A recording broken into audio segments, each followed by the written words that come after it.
الله الذي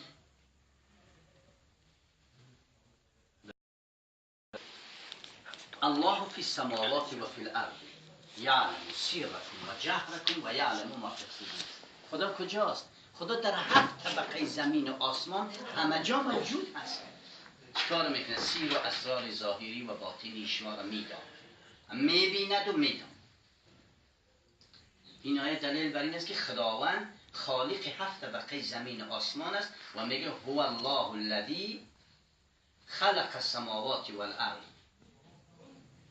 هو الله فی السماوات و فی الارض. خدای رؤوف و مهربان ذاتی است که در هفت طبقه زمین و آسمان همه جا هست. چیکار میکنه؟ سیر و اسرار بندگانش را چی ظاهری باشه چی پوشیدگی همه را میدونه.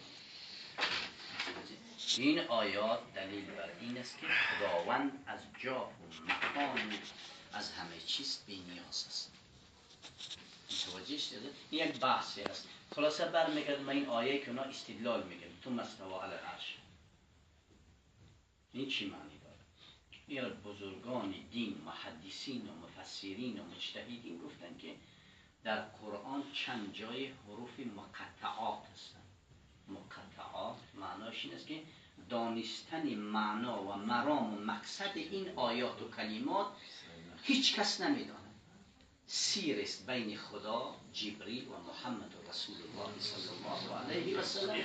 این سیر وقتی قیامت فاش میشه. یعنی چی؟ او چی هستن؟ اونو که در قرآن هستن فهمیده نمیشه. مثلا یاسین نه نداره الف قاف الف لام میم را، اینا حروف مقطعات هستند. متوجه هستید؟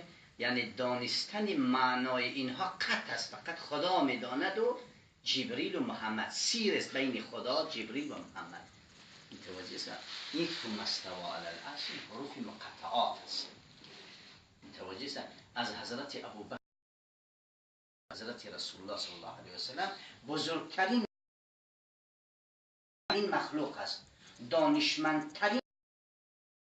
از او سوال کردن که ثم استوى علی العرش چی معنی دارد؟ ایشان گفت نحن نؤمن به ولا نسأل عن کیفیته. ما به این آیات ایمان داریم اما از کیفیت این آیات سوال بحث می‌کنیم که خداوند چطوری بالای عرش است. ایمان داریم بر این آیات اما از کیفیتش بحث نمی‌کنیم.